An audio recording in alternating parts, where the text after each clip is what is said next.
Chestnuts on an open fire, Jack Frost nipping at your nose. Hiya, sport.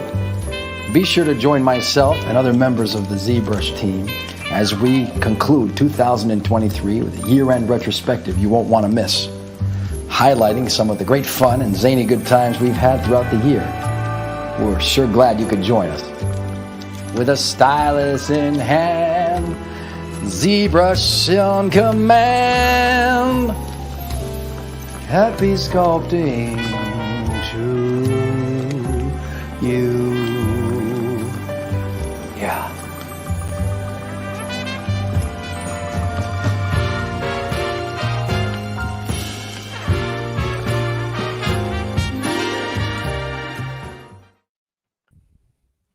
Well, you heard it here first, and you'll see it again and again. We're here for the final time of the year 2023. I'm Louie Tucci from the Noman Gallery inside the shadow of the Hollywood sign. My mobile correspondent, Ian Robinson, and my faithful Canadian compatriot to the right of me here, Paul Gaboury. How are you guys? I'm doing good. I might sound a little different in my mobile correspondence just because I came down with a little something. But I'm excited to be here. I think it's fun. It's always fun to get together and chat about some of the cool stuff that's happened throughout the year. So I'm really excited to be here. It's gonna be a lot of fun. Well, listen, they still got you tagged up there as Ian Roadrunner Robinson. I was going to call you Ian E-Boy Robinson today, but that's a whole different vibe. Are you telling me, Paul Gaboury, that you're ready for this? I'm as ready as I'll ever be. You got to just keep moving forward. This is actually, honestly, this is probably one of my funnest and favorite streams because we get to take a look at what everyone's been doing through the year and all the things that you all as a community have created and done with ZBrush. And then we get an opportunity to, again, highlight what we've done on our side to develop and the features that have been added into ZBrush. That's a good point. Yeah. There was a lot of changes that occurred throughout the year, the last couple of years, and people are typically used to getting one big old version of ZBrush, but I think they got a little drip feed, and this will be a collection of the features today to go over all of the wild and incredible features that were shoved in there to give people more creative capacity than ever before. We also, Ian, I want to commend you. You managed to wrangle a couple of special guest community leaders. What have you got to say for yourself? Oh, well, first off, shout out to them. We'll introduce them sure enough. So if you're just tuning in, please stick around because you're not going to want to miss who they are. But it's actually quite an honor because they wanted to be here. We reached out. It was really nice and fun. I just said, hey, do you want to be a part of this thing? And they were like, yeah, let's go. Like, they were really excited about it. And they're also very, very much a part of the community, which to us is always just so grateful to have them. Just have anyone from the community want to come and represent, especially like you said, we kind of drip fed the features this time around. It's a little bit different approach than what ZBrush has usually done in the past. And so there's a lot of different things that have happened. There are some mentions of older features and also some newer features. And like we always like to do, we like to give context and we like to make sure that we showcase everything so then they understand what it is that has come over the last year. So while we can't cover everything, it's going to be really excited to show it. And these two individuals are happy to be here to also do showcase how they've been using some of the new features and some older features in their workflows. So I think it's going to be quite interesting. I love it. Yeah, it's definitely nice to have that involvement continue and to see people continue to push the envelope for it. Paul, there were some standouts for you. Yep, there was some huge standouts for this year. Some things that we've never done before that I want to touch base on and shine a little light to, if you will. We've done more events than we ever have in one collective year. The imagery just keeps pulling through for ZBrush Central. But one event that I want to call out is Monsterpalooza. That was a fun one. It was the first time we ever did Monsterpalooza. Officially. Yeah. Because usually we're there roaming around like a bunch of hangers-on and clingers. But it was a ton of fun. Yeah, we've got this video here that was done by Mr. Louie Tucci over here, along with Grace behind the camera, kind of recapping. So what's nice is we're going back in 2024. So we're going to be there. Yeah. If you're in LA, during that time of that show, come by and see us. But this was a really cool show. All the makeup and what people go through to dress up. So it's really cool. I had a really great time. There were some really wonderful expanded uses of ZBrush happening there on the floor as well that I wasn't familiar with, that I got the chance to see, and it's really, really exciting. Yeah. Also, too, a lot of new users and veteran users of the past were really excited to see us there because, like you said, this is our first official time we're at Monsterpalooza. And if you're just tuning in and you don't even know what Monsterpalooza is, then if you're in the world of makeup and prosthetics, ZBrush is in that industry plus like 12 others. So it was really nice to be able to get to interact with that crowd more intimately for the first time. And that was the first experience for me. It was my first Monsterpalooza also, so I was really jazzed to be there. Oh wow! I didn't know it was your first ever Monsterpalooza. I don't know, it was your first time either. I would have. Yeah. A little more. Hey, you know what? The one thing that was interesting for me was you had a chance to showcase your gremlin. That was one of my favorite things. Oh, thanks. Yeah, it was fun. Yeah, we all had models on there too, and we were lucky enough. Rick Baker gave us his Popeye that he did in ZBrush and 3D printed. Still we so had good. on the booth. So, what about another show for me that was big? Tell them like it is. May the 4th be with you. So this event was like a 5-hour stream. Like a religious experience. Yeah. Like if you're not a Star Wars fan, this is not for you. But we had the original guy that did on all the helmets for Kylo Ren, the original Kylo Ren. We had Hasbro there showcasing the toys that they're releasing that day. Then we had an artist from the community showing his at like life size to what it was in the film itself. So it was really cool. So guess what? We're working on doing this again this coming year as well. So that should be another fun show coming up for you all. Is it going to be 5 hours again? We'll do maybe 4 hours and 48 minutes. Keep it under 5. Yeah, just under the 5 mark is perfect. So we go right to the last minute. Ian, there were no bathroom breaks for that one, if you remember. That was really funny, actually. Everybody looking at each other like, is this gonna... But it was a fun show, and we're working on making that one come forward again. I know some people reached out after that show and said it was really a lot of fun, and it was a blast. So we are looking to put that together and seeing if Hasbro once again want to be a part of it to show the toys that they're making for that day. It's too good. We got to get hands on those prototypes, hands on those pre-release figures, and hold them and touch them. Yep. Another show I would say was just recently. It doesn't feel like it. The obvious.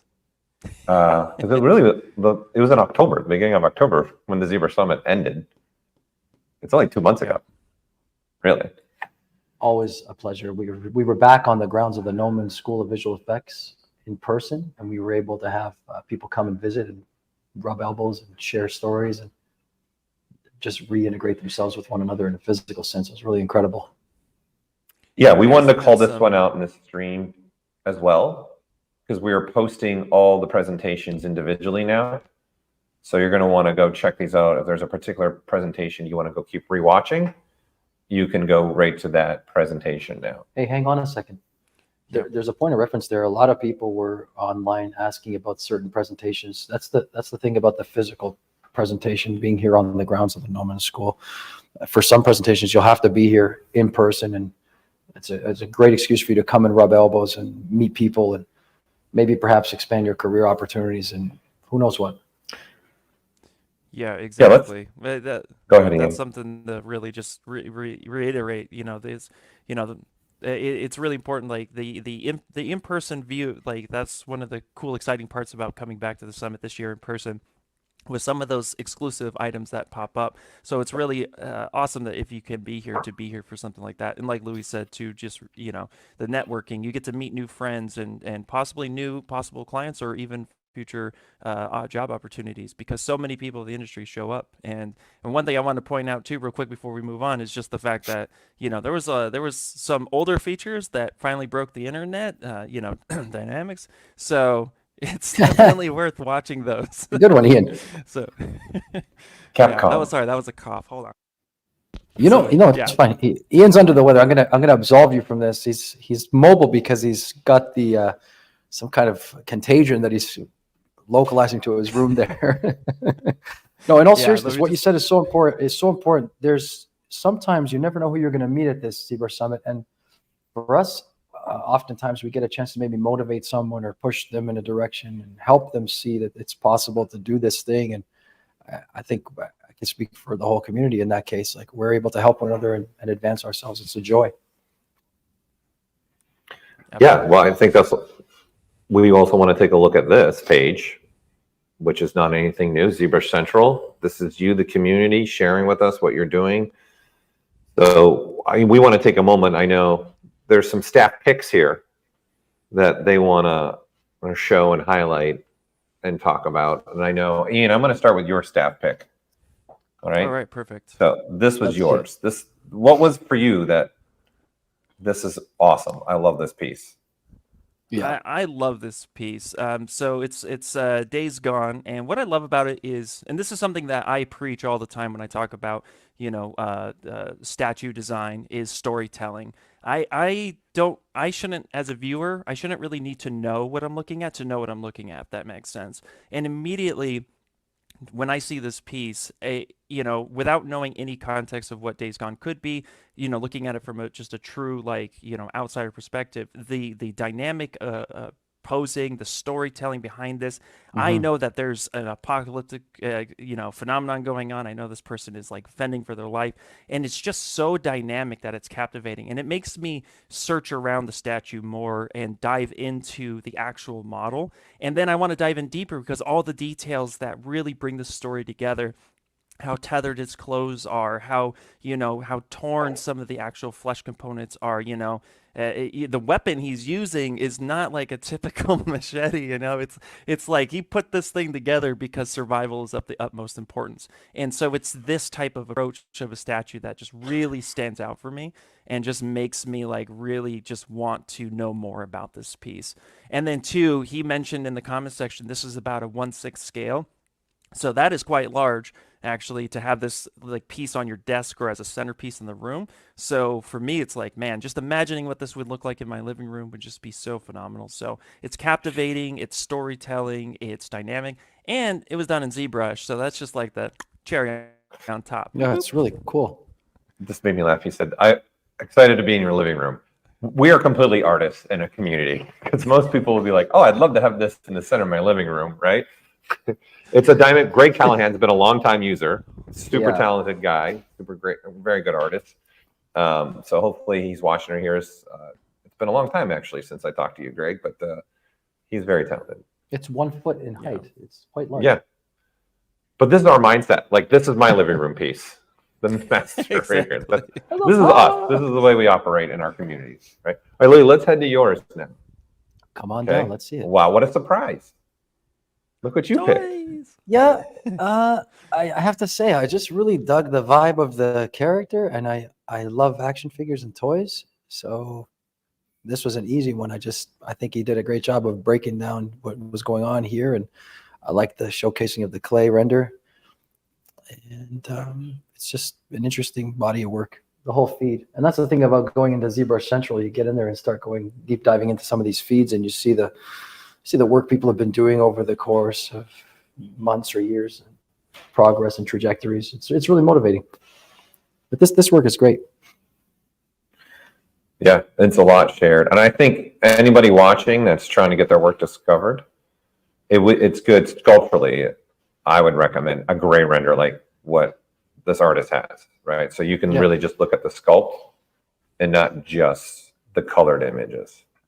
Slow it down for a sec. Go to the top one again, the first image. You mean the very, very, very first images? Yeah, the first one. Right there. Stop. Scroll down a bit. No, I mean up. Sorry. Oh, okay.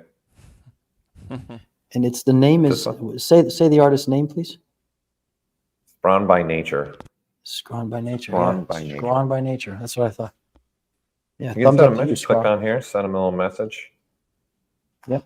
Yeah.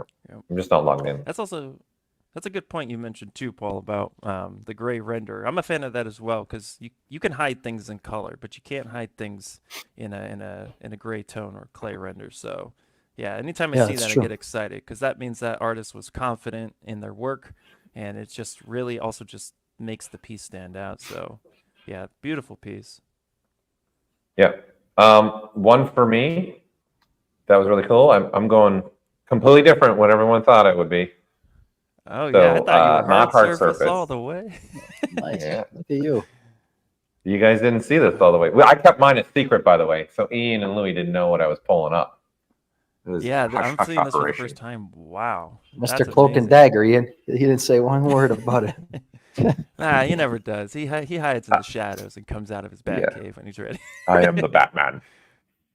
So Speaking I of just behind really love pieces in this that have, there's just like what Ian said, there's a story here. There's something here. The work that this artist has to put in to get this and make this work. And I'm a big fan of kind of big contrasting renders too, with that gold in the back and then just the white with the shading. It makes my eye look and then start looking around the rest of the sculpt.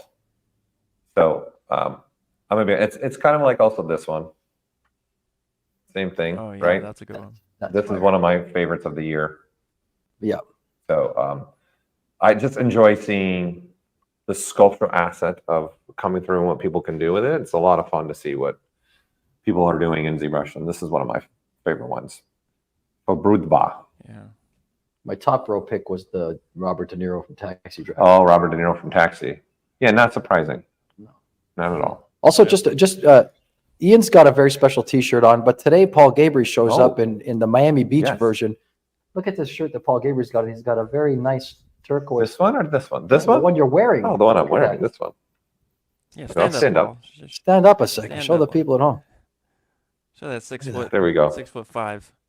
There you go. Load that right up. Or right here. There you go. Yeah, these are the shirts you can get on the merch store now. Not only that now, Show them the big one. That's a fan favorite. for those that weren't able to be at the ZBrush Summit or wanted the special ZBrush Summit, this is now available on the merch store. You can also get one of these on our merch store. Kyle will put the link in the merch store in the chat for you all so you can see it. And Ian, you're also wearing it. Yeah, I'm wearing it too. Yeah, I can stand up just a little bit. There you go. Yeah, super cool. I love this shirt. One of my favorites for sure. Which has also got ZBrush in it. Yeah. Yeah. So, Everything we do is ZBrush. We love ZBrush. Look at my beanie. Well, it was a well, wild speaking of that, let's dive into looking at some features that we developed this year. I want to go in and just show a couple of ones that I like. And then, of course, what a surprise, hard surface, right? So this is a character that I'm working on. So I want to share some of the techniques where I'm at with this, so you guys can take this in and see what features I kind of like to do and use. So this is kind of the head bust, obviously. So he's going to a full character eventually, but I want to just focus on this part. It looks and great. look at a couple features. Huh? That looks great. You like that? I know you just did that. Thank you. I did. Yes, it was Yeah. relatively quick. Okay, so let me get into it. One of the big ones that was added that I really like was the new masking option. So I'm just going to switch to this head so we can just focus on like this portion right here that we're looking at. So for me, I like to do a lot of experimenting with this when I'm doing hard surface. So this is where I can just start doing some masking options. And I tend to turn on lazy mouse. So I can do things like make something like this and then come over here, have this follow the design a little bit. And then maybe I want it to round out, come across, right? So this is experimenting. I'm trying to figure out shading wise what I want to do. So one thing we added to make this faster for me was in the masking palette now, we have something called auto region, right? So what this is going to do, when you click on this, it's looking at those shapes that I'm drawing out and then automatically filling that mask, okay? So the problem with this in the past was I had to do like this. Well, let me at least do a better quality, right? So I am doing this to kind of just see, I want to follow the lines of my model, and then I have to sit here and do this, right? So this is where I'd want to turn lazy mouse off, okay, and then go about it in a different way, right? So right now I'm using lazy mouse, so I'd want to turn that off. So then you get this, so like this, and I'm sure this is happening to people where you're not able to keep it clean. So now with this, we can do the same thing where we can draw. I can hold the shift key, kind of get the shapes that follow maybe where I want it to go. I like that shape. Now I want to put something else maybe next to it. I want it to around here. Kind of follow that line, come down to here, and to there, right? And then now I just hit one button. I get what I want. And then now I inverse it. And now for me, I just want this kind of be like a little panel that's popping off. So this is where I'll just start inflating it out. Or if I want to go in, you can do things like this. Okay, so this now in combination with something like this, there's some stuff here I don't like, I'm not a fan of, I want to change up, I want to do a little different things. So I'm going to go back in my undo history to where we got nothing. I'm going to make a marker with the control key in that, and then I'll bring it all the way back.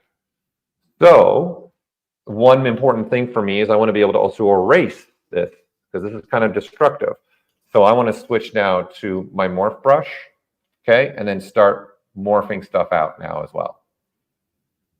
So you can, at any point in your model, use the undo history and continually changing up this design if I want to, right? And then if I change my focal shift, then you're going to have a stronger line that you have here, and the higher you go, right, the bigger of a line you got, right? So this is in combination of using these two things, I can speed up real quick in the design elements. So if we go back to my main guy, you're going to see there's some parts here where I'm experimenting in here and all through here and along the top. And that's what I was doing. And then in this piece in here, there's all this stuff through in here.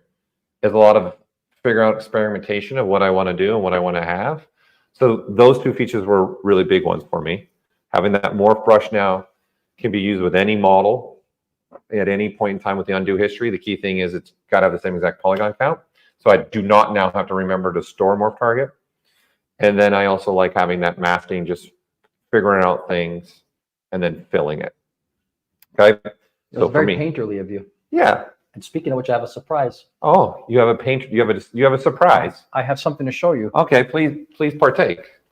Okay. Oh, I like surprises. I'm intrigued what this surprise is. Everyone Louie's excited about the surprise? Yeah, Ian, go. I was gonna say, yeah, Louie always is full of surprises, so you know. Oh, I know what you got here. Go ahead. Another user-made piece. Yeah. We were talking about Monsterpalooza, and I had my people take care of things off camera there. Hang on a second. Come back live with the folks. Okay. Can you hear me now, Ian? Yep. Oh, I hear you loud and clear, buddy. All right. So we had from Monsterpalooza, speaking of painterly, we had our friend and fellow monster creator and ZBrusher extraordinaire, John Mahoney, produce these posters for Monsterpalooza, which he was kind enough to sign at our booth. We gave them away too. And we gave away a limited number of posters. Yeah. So this is one of them. I want you to get all that glare. Hang on. How many? I don't remember. What did we have? 150 or 200? I don't remember the run we did. Right there. That's. Each. I think it was like 100 and 100 Good look at that. ish. Oh, it might have been 150 because we had 50 each day. So that was the first one. These are all 100% done in ZBrush, including the render. Yep. Right. Yeah. That's why I wanted to stop for a second. And here's the second one. Please partake. All right, hold on. Okay, that's one color. That ended up being the popular one. Okay, everything. Everybody wanted the pink and blue one. I don't want to say I told you so, but pretty in pink. All right, and here's the other one. Ian Robinson. Yep. Live from. This was my favorite one. I love the pink one, but I really like this one. This was my favorite one. So, but yeah, everybody was loving the pink, but they both are fantastic. So all done in ZBrush. Yep. Yeah, that was cool. It was really great of John to take time to do that as well. I think so. Excellent. There's more to follow. More to come. So you got a big grin on your face. What's up? I got more stuff I want to show. Carry on. Okay. I got more stuff I want to show for sure. Okay, so back to this guy, right? Again, everyone, the way I kind of work sometimes at hard surface, I have an idea and I'm using ZBrush to sketch out my idea in a lot of cases. So this is kind of the workflows I'm showing you for me. So that's why. So let's take a look at, say, this piece. I'm going to recreate this piece right in here. Let's go and kind of what I did real fast in here. So I'll making it simple, grabbing a cylinder. Okay. I don't want this to have any spans. We're going to be good. I'm happy with that. Okay. So I'm going to switch to a different brush. Okay. And I'm going to say, let's do something like this and like that. Okay. I'm going to turn on the floor just so you guys can see where it is in space. I'm going to say I want one maybe there. And in fact, let's go this direction. And we're going to I want another one on the other side. And I want to change kind of the shape of this. So one of my favorite deformers is extender. So I can do something like this. Maybe it's a little too much. And you know what? I also don't want it symmetrical. Let's only just pull the one direction. There we go. There. Mistakes. My whole career, happy mistakes. Okay. And so I want to keep thinking about this. So my design, I was like, hey, I want to have some kind of round element near the front. And then I kind of want to wrap around the head. So that's where my mind was going. So I'm going to switch to Z Modeler and go to a bridge. I'm going to two holes. And then deciding on, I want round corners. And then now just have something pop out like that. There. Okay. And then for me, I want to see what this is looking like when I divide. So I want to make sure I'm always in this mindset. So when I'm doing low polygonal items, I live in the crease world because this is really what I want it to look like. This is where I want to start living. Say crease again. Crease. Right? And then, so again, I'm starting to think of things that I want to have happen to this model, and we're good to go. Now, I like to create kind of layering in some of my work when I'm looking at this. So I'm going to now switch to my knife curve and start making changes here. Okay. So, but I don't want to look at the smooth version because when you're doing a cut, it looks good here, but it's very faceted. So what I'm going to do is I'm going to apply my dynamics and then I'm going to delete. So then I just have nothing but the smooth. Okay. And so now I want to start thinking about things like this. However, we've now added a split to parts. So for this opens up for me now is, you know, I kind of want to do something like this. And then now let's move this piece up and let's center it. And let's change the size of that. And then now that is a new piece that I can start working on, right? So this is going back to the original piece. Okay, you can see where I'm starting breaking things up. That's helped me break up my silhouettes and then looking at the piece a little bit differently, right? So now you can just have some good old fun with this and then start adjusting things. Maybe you want to just come up with a new design. Maybe this is going to have an angle now, right? And this is that old saying, happy little mistakes, right? So this is kind of what I enjoy doing, trying to figure things out, especially when I live in the hard surface world. Okay, so having that splitting apart ability is giving me this now new way of designing and working because it's not deleting the mesh anymore. We're just actually cutting it up into pieces. So then moving on with that, I want to start moving on and start adding some elements to something like this. So I'm going to grab an insert mesh brush. I think if you're going to do hard surfaces, kit bashing is one of the important things to do. So I would say, oh, I want this to live right there, right? Obviously, I'd want it symmetrically to be right there. So I can live there, put that right about in there, and do this. So you can see I have to do some adjustments as well. So I'm going to split this off right now. Let's just make this it's separate. Okay, so the original drawing out, I drew it out.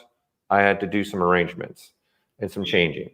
Now, if I wanted to do this, I can instead, let's do a drag dot, and then now just have another piece that I just position where I want it to go. And the nice thing about this, it's just going to use my draw size right out the gate. So I already know the size that I want, right? So we don't need this on. Okay. And then I just figure it out. So going back now to this, I could have just now do this. And so I can go from this side and say, I want it to be about that big. And then there you go, it's that big. Okay, and then what also is very nice for us for this is you've got many other things here so we can kit bash with and draw out. So here's another one that I like to use. So we can come up here, position this where I want. So I can have a big one there, right? Maybe make a smaller one that I want. But instead of just having one at a time, what we also have is all the strokes that are available to us. So I'm going to switch to something like dots. And then this is where we're going to have some real fun here. Whee! And this is sound effects are needed. This is why sound effects are needed in ZBrush. So now this is dropping multiple inserts of this same mesh. And I don't want them to be like this. I kind of want them to space out a little bit. So I'm going to turn on lazy mouse. And I'm going to put just a gap in there of 2. So now I can start drawing them out, right? So I can now, as an artist, start having different parts here. And I can have them being drawn out like that. Or, you know, you say, I want even a bigger gap. I want something larger than that. And then now, this is what I started to do. And thinking about, okay, how many do I want to wrap around here, right? So I just found the number that I liked. Okay, and then figured out, no, 4 is too many of a gap, and then switch to 3. And then now I do something like this, and then I can take a look at that. And then for me, I'm looking actually up here.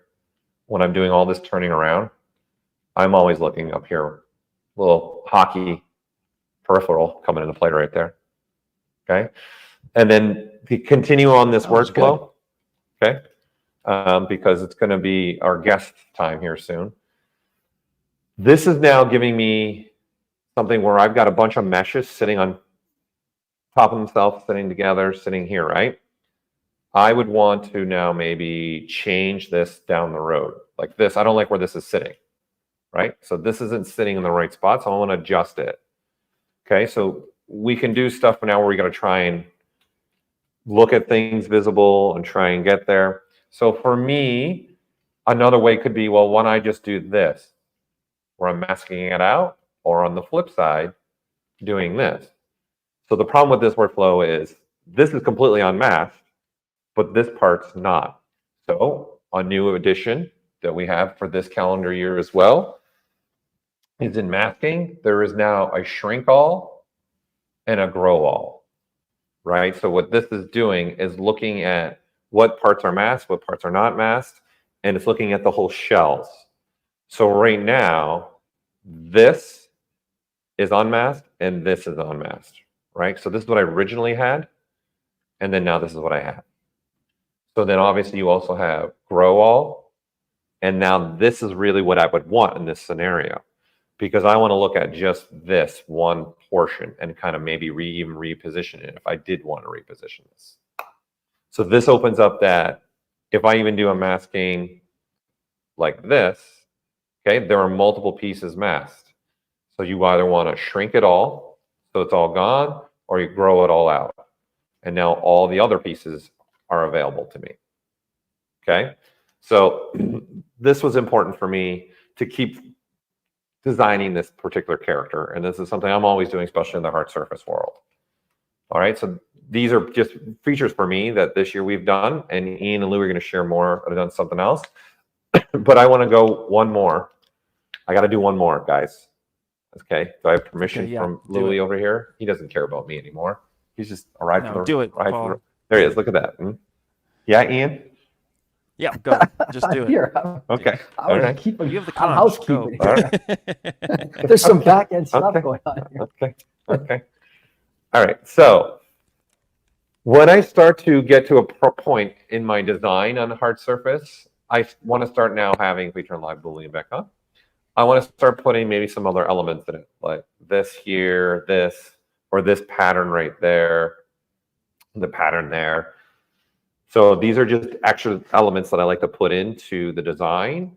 So if we're going to come back to here, the thing we need to understand is, for example, I can do a layer brush and do stuff like this, right? Pretty nice to be able to do things like this. But in this particular example, I don't have enough information, enough polygons there. So if let's go a little bit higher intensity so you can really see that. Yes. There it is, nice and faceted, super clean. Looks very hard surface. I say it does. Okay, so I can do positive, obviously, strokes and negative strokes, whatever I would like, okay? So instead of doing this, I don't want to even divide this up. I don't want to Dynamesh it. I don't want to Sculptris Pro it. I don't want to do any of that. And in fact, I want to use the idea of Sculptris Pro. Okay, so in the document, we have now a drop 3D. So this, again, is a new feature for the calendar year, right? So far, almost every single feature I've shown in my segment has been new features. There's been a couple things I showed that weren't new. But so this is, I want to look right at this. I'm going to drop this down. And now we are turning into 2.5D brushes. And I want to take advantage of these brushes. So single layer brush is a really fun brush to have. So we've got now more strokes at our disposal. So I can do line and see I can have the same thing, but see it's got a little bit more softness to it there. Okay, and I can switch to Z sub. I can say, you know what, let's go with a little bit smaller draw size. You can do something like this. Okay, but here's something else that you can do. This is where the difference is going to come into play for us with this stroke. Obviously, if I divided up my mesh previously, you could get this with the layer brush. What you can't do with the 3D layer brush that I can do with this single layer brush in 2.5D is something more like, okay, I'm going to make a stroke like this, and then I'm going to switch into the Gizmo, and then I can also have other copies of this, right? So this is, I can have another alpha of this, and then make another copy of that. And then I can even switch to scale it and scale this one down. I can rotate it, right? And then switch back and then make another copy there, another copy, right? So I can keep making copies of these strokes. So with this in mind, everybody, when I now go to pick this up, if you remember, the original strokes I was making weren't clean, where these are clean. Because what we are doing in the spirit of Sculptris Pro, we are actually tessellating up those strokes for you right there, right? So what this has enabled me to do is really have a bunch of kit bashing where I can have even really low polygonal stuff. I can have high density, high polygon stuff. I have freedom to cut pieces up and move them around. And again, the other thing I like about this, if we undo this, going back into the drop 3D to just expand upon this ability to copy and change the strokes, you have other stroke types here in the 2.5D that you don't have in 3D, like a grid, right? And now maybe I want a grid here, okay? And you can have a grid that looks like this, but you also have controls for this of how many repeats do you want. So now I can have a grid that's more like this, right? This is something you can't do in the 3D mode that I can take advantage in the 2.5D mode. And I don't actually have to worry about what I'm dropping.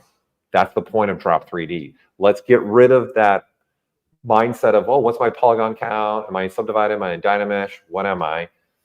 We are going to take care of it for you. And then ZBrush will just give you the result that you need. So you have something nice and clean, right? And turning on the polyframe again, you can see how much more dense this is getting. And you can control this as a users as well, as the users, okay, is when you drop this, okay, there is a subdividing pixels. Okay, so the lower you go, the more polygons you're going to get when it gets picked up. But you can also turn it up and drop it lower, and then I have to call it the optimize. This is actually going to decimate the portion that you're getting more details with if you wanted to, right? So if we turn this on, and now let's do another one here. Let's not do it that one. Let's do this one. Here we go. Okay, and then we pick it up. Right, you can see this is decimating, but I can undo and get the original, and you can see the two variations. So for something like this, I would want to have that sub pick slider lower than what it's at right now for this particular state of the model. So these are just a couple things that I really enjoyed using that we've released in this calendar year, and now I'm just, at the end of the year, sometimes I tend to make something, especially for Christmas, tree ornament. Boom. There's my Christmas tree ornament right there. This is your Christmas tree ornament? This is going to be one of my new Christmas tree ornaments. Yeah. That's why I'm just starting with the bust. Want to figure that out? RoboCop coming down the chimney for you. Yeah. Well, I usually do an 80s one every year too. Something from the 80s. I did the APC from Aliens. I did the Alien Dropship. I did a Gremlin. I'm an 80s fan for those that have seen my streams before. So I figure I'll sprinkle a little bit this year, something of my own designs in there. You like that? That's very awesome. sweet. That's very sweet. Great. Okay. I had fun watching you do that. Okay. Thanks. Really nice.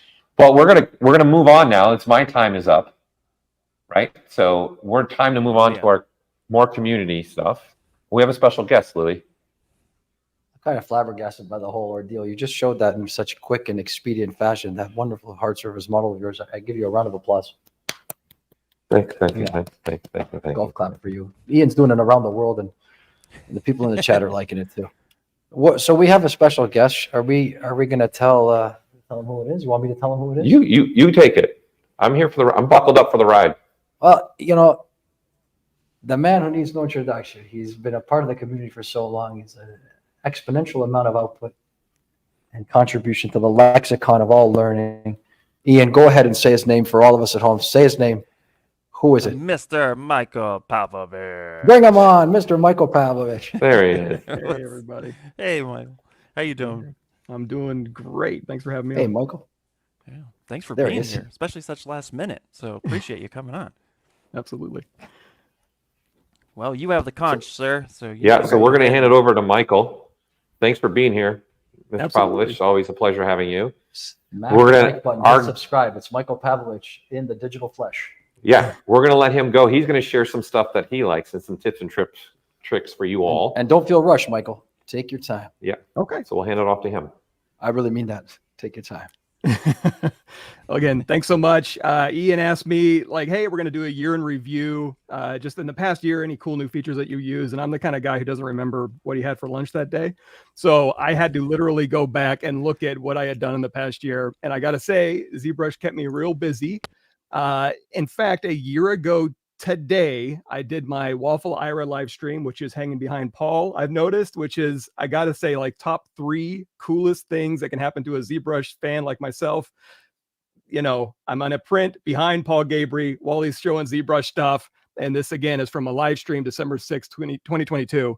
Now, this is from the pre-slime. I have 2 eras of ZBrush. I have pre-slime bridge and post-slime bridge. Pre-slime bridge, you know, I do a lot of goopy mouth characters. We ended up doing Waffle Ira here. And again, I'm not saying I'm stealing from any like food artist at this point, but anytime you see me doing any greasy fried food from now on, I guarantee you I've got some inspirational stuff, which we'll talk about in a bit. But yeah, so here's, again, pre-2023. And then, of course, right out of the gate, well, and then the very last live stream I did, which was yesterday, December 5th, 2023, still doing goopy slime bridge creatures. This is in the post slime bridge era. A lot of goopy mucusy things going on, but you know, I'm still doing that type of work. Right out of the gate for 2023, again, ZBrush keeping me busy all year long was the initial 2023 release. There's our boy Slime Bridge, Dynamic Symmetry, which I use all the time, Mask Region, all these great new features that we have in 2023. I think I did a Mario live stream that month. Didn't have a ton of time left over. Immediately following that, ZBrush 2023.1. This was Proxy Pose. And this goes into, you also asked me like, hey, what, you know, just a couple of features that you like to use. I have them in 4 different categories. This one is in my hard to beat combo category, where it's Proxy Pose, the new anchor brush, which hasn't been released just yet at this point. The new Gizmo masking features that we have, just fun, easy ways to take these high res creations in ZBrush and kind of lower that barrier to entry to get those things posed and moved around and making cool stuff. And then a little bit of scan data cleanup. You all introduced me to the Real Illusion Character Creator folk, and it was like, hey, take your ZBrush model, you know, so here's the world famous demo soldier, shoot that over, you know, you can do posing that way as well. And in fact, this character right here is me. If you have ArtStation Learning, you can go on and you know, make me as a gangly teenager if you want. I think it's a 12-part or 12-hour intro to ZBrush series here. But so I stayed busy with this for a little bit. And at this point, I was like, okay, great. I'm going to go through and pose all my ZBrush characters. Of course, not so fast. ZBrush has a new update, ZBrush 2023.2. This one right here, the morph history, ended up being, I put this in my sleeper hit category. It was something that was, you guys showed. I'm like, oh, that'll come in handy. That has saved in production, we're very conscious of vert order, and the ability to use morph brush with the history storing has saved my butt many times since this thing has been released. And I can do a quick demo on that if we have enough time. Yeah, so a bunch of cool new features. And at this point, I didn't have anything for my live stream, so I had one of my mega Q&A live streams where I show up and just pretend to do something and hope people ask me questions. Past this point, again, doing a deep dive into the character creator stuff. But what I love the most about this workflow is the fact that it keeps me in ZBrush all day long. So basically, I'm in ZBrush sculpting bodies, sculpting expressions. I'm in ZBrush creating gear and clothing. And then I hit a button, I hit Go Z. It does some stuff under the hood. I do some character-y stuff on the other side, and then I hop right back into ZBrush. So the worst day in ZBrush is better than the best day in any other aspect of character creation for development type stuff, migrating Unreal files or, renaming Perforce data, that type of thing. So again, sounds like a t-shirt. Sounds like a t-shirt. I was gonna say, if you guys can keep me in ZBrush, I'm a happy camper. And then I came up with a new hobby, basically going through, I had some old photos from the British Museum. I just, from a phone at the London British Museum. I went through and I was playing around with some of these features here. And again, it's all a ZBrush backbone. 3D scan cleanup in ZBrush, projecting textures in ZBrush, sculpting facial features in ZBrush, deconstructing everything, popping pieces out, and again, hitting Go Z, going through, and, everything is on that ZBrush backbone. And then, of course, using my face to make these old statues talk like old Texas NASCAR drivers. So that and a Julius Caesar head. Again, all ZBrush backbone, which again, I can't emphasize enough how cool and fun that is. Past that, this is, now we're all caught up, and you can see we're bookending this also with anytime you see food on my channel, I got a booger sandwich here for the Maxon Noise presentation for ZBrush 2024. ZBrush 2024, what's new features? So if you go to my ArtStation page, I don't know why it took me like 10 years to do this, but here's everything. If you go to ZBrush What's New section, here's an intro to ZBrush course, and then all the ZBrush new, features since, 4R8. So if you click on any one of these, ZBrush 2021 was a monster year. You can scroll all the way down here, and here's all the What's New videos to get you caught up if you're into that type of thing.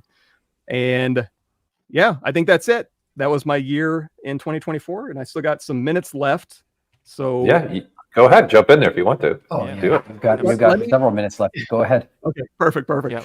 So I just want to, again, this was one of my sleeper hits. Well, I do want to call out the one that's still blowing my mind is that repeat the similar parts. It's still one of those features that's like super magic to me. I haven't had a chance to really use it in production yet, but every single time, even when I'm just kind of playing around with it, it's one of those features where I'm like, I don't understand this, but it's rocking my world. This one, the sleeper hit, was the morph brush history. So basically I have a sculpt that I did in ZBrush. It's a Face Tools head sculpt of a vampire. And what I can do is I can, do a bunch of Face Tools stuff and then go into a character creator to give me a base body. However, this head has all the details on it, right? And the base body doesn't. So I have to make those match. Normally what you would have to do, and you could do it in ZBrush, which is, subdivide up, project history, or ZBrush project all. But, what can happen is sometimes we get projection errors. It's just going to the nearest vert, whereas a morph is literally moving the state of one vert to another point based on that geometry. So all I have to do in this case, and these are completely separate subtools, which makes it so powerful. I can take this standard base head at subdivision level 6, control tap this point in history. That's going to store the vert positions and the RGB information. And again, 100% done in ZBrush. Start with the CC topology, go through here, sculpt, poly paint, and then I just need to attach it to this body. So all I need to do is go down here. And again, it was at subdivision level 6 on that head. And the craziest thing was that head is completely separated out. It's not connected to the eyelashes. It's not connected to the body. However, if I subdivide this up to subdivision level 6, and then you're going to see there's polygroups in here, so I can easily just get rid of these polygroups. So now the vert order of these two objects is the same. And since I control tapped that point in history to store those positions, I can go in here with my morph brush, BMG, just make it real big. And then I can go through here and just, let's go ahead and switch that out. Go through here and I can just morph all of that detail back onto this head. And it's not a projection. You don't have to worry about, any sticky lips areas in here or anything getting caught up, the mouth bag and the eye, all those little weird places that, get tight in those areas. It is error free. And on top of this, because it's stored in history, I can now go in here and switch over to skin shader, BHR. That's our history recall brush. I've already projected the sculptural detail. So I'm just going to swap on RGB for this brush. I can literally go in and paint the detail. And again, separate subtool. This one doesn't care about vert order. It's just literally projecting to the nearest vert. But because those verts are now on top of each other, I can do this. Or again, if I just, let's go ahead and separate this back out. I can go in here to the subtool project. Here's project history. We don't need geometry. We just need color. And we can just project our color from that one subtool to the other one. Super easy. And I don't need to worry about, this is a little bit memory intensive because we are dealing with 14 million points. Oops. But again, and there we go. So now we're all caught up. We have all of our details back. We have our poly paint transferred, and I'm good to go to start modeling on the base body here, which, I end up sending this all the way back over. This is all done in ZBrush, poly painted in ZBrush, sent over, and now I've got my character animating, all gross and goopy and creaturey. Again, just using ZBrush as that backbone. And I'm done. That's awesome. That's a great, it makes me think of more workflows, right? I have a bunch of different blend shapes now. It's just different subtools, and now you're just using the morph ability to get it all worked back together in the full body. And then it's crazy to see the way you put together your year in review. That was a great idea. Just look at everything that you've done in the year and then what new features have changed the way you were working. It's really motivating, actually, to see that. This is really cool for me to look back and go, well, a year from today, I've actually done more than I thought. But again, you guys kept me real busy, so I appreciate it. Yeah, well, we appreciate what you're doing for the community and all the community members too involved in creating artwork. That's why we wanted to have you as a guest. Yeah, absolutely. And I dropped all your links, both to the ArtStation and to your YouTube as well. So if anybody's watching and is like, hey, I want to go check those out, I dropped the links in the chat. So please go check out Michael Pavlovich. If you don't know who he is, you do now. So definitely go and say hi and give him a follow. So Michael, dude, it's always a pleasure. Thank you so much for being here. It's amazing. Cool. Awesome. That was great. Thanks again, Michael. Great. Thanks, Michael. Yeah. Appreciate you coming by. Bye, guys. Bye. You never know, Ian Robinson and Paul Gaboury, who's going to pop in and help us discuss the world's favorite digital sculpting software. There's more coming. There's more coming. I thought that was it. No, absolutely not. I'm only teasing. Okay. I said, what happened to our production meeting? What happened to that? Okay. Let's take it away, Louie. You got this now? This is your turn. Yeah, I guess it's my time to come back onto the machine. They're really getting their worth for me. They're squeezing me, taking me from the host chair into the ZBrush realm. And I guess we're ready to go. This is not a common occurrence, but here we are. Just keeping them. Did you had something? Wait, are you sticking with the food theme? Butter? I did this with specific. I knew Ian would get a kick out of this. He's laughing. And I think we're all leading up to our sort of, I don't want to reveal too much, but anyway, let me make sure that you distract me here. Okay, so anyway, we're going to talk about some changes that I need to take these off. Is it echo? Yeah, we're going to talk about something interesting that occurred over the course of the last year, which is, if you haven't been made aware of it, you saw that Michael was showing some really cool stuff, and there were some slimy things happening there, and I'll get into that in a moment. But for all intents and purposes, here we've got this little pound cake sitting on this plate. And one of the big things that I think was a monumental shift forward in the trajectory of ZBrush, as it were, is located inside of the selection brush region here, which is accessed by holding Control and Shift. And again, this is nothing more than just a simple sort of cube that's been modified a couple of minutes. And you can navigate here. And previously, what you would have had was an opportunity to come in here and select the knife curve or any of the selection brushes as it was. And so by default, you're going to have selection brushes like the selection rectangle, for instance, and that's going to let you just come and grab something like that. And that'll just give you an opportunity to start to isolate parts and pieces and components. And if I say Shift F, or if I come down to the polyframe button here, you'll start to note that you can access the view, the polyframe view. Inside of there, you've also got the line and the fill options. So you can, you can work to your heart's content in those ways and customize this to your liking. Excuse me. So if I hold Control and Shift and I click in an open area of the canvas, I'm going to bring back this, the selected part that was hidden.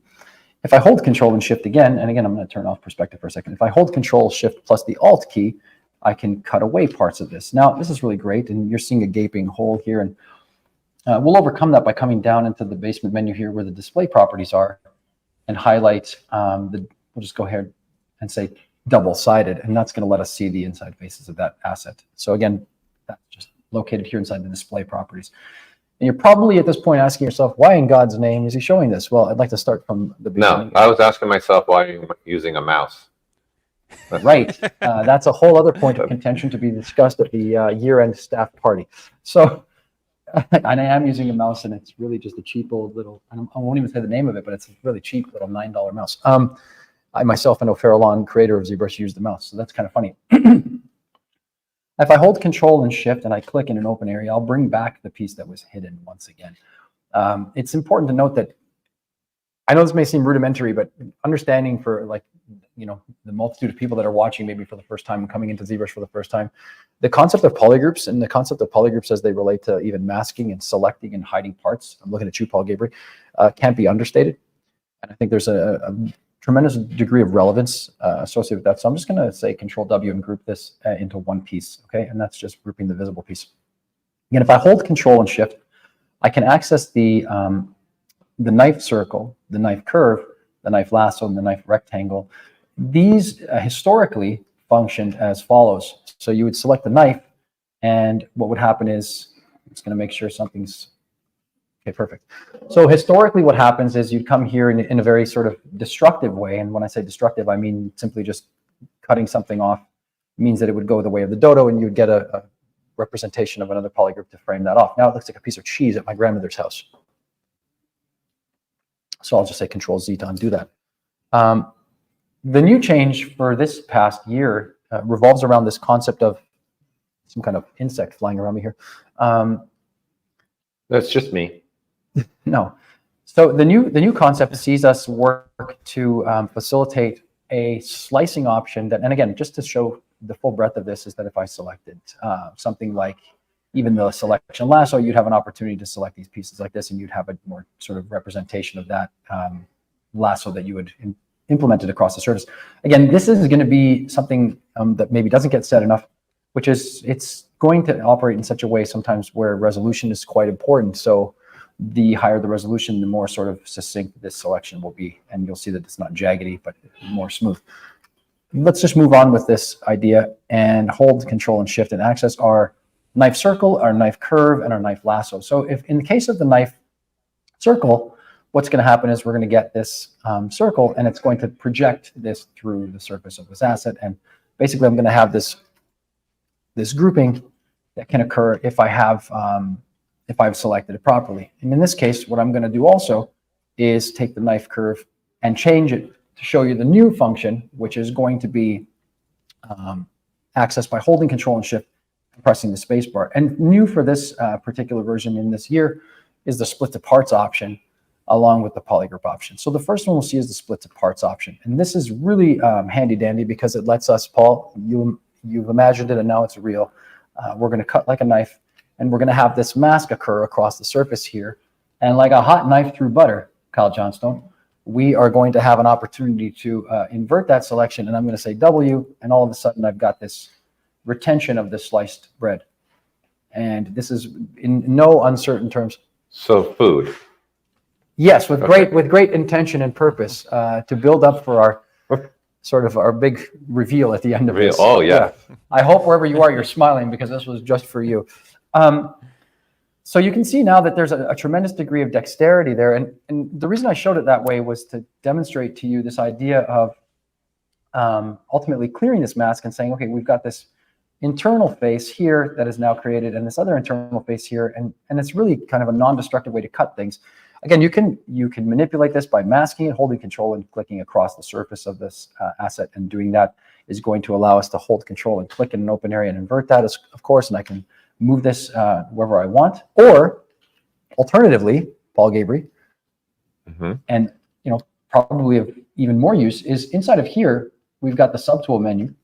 And what we can do is we can create another subtool by just simply changing our Control and Shift brush back to the selection rectangle, hold Control Shift plus Alt, and hide that piece, and then say Split Hidden. So now I've got a separate sliced piece of bread here that lives on its own and can be manipulated, again, to your desires. So this brings me full circle to this idea of masking as a construct. I think maybe I'd be remiss if I didn't show this because everybody likes a little bit of honey on top of their bread maybe from time to time. And I want to show this because maybe somewhere somebody's going to find this to be of great value. And it's going to set me up to talk about something that came this year that everyone kind of thought was really neat, and we were developing and thinking, hey, that's really slimy. Whoa, look at that. See what I did there? So I saw what he did. In this case, generating a mask is something that's achieved by holding the Control key and then clicking on here.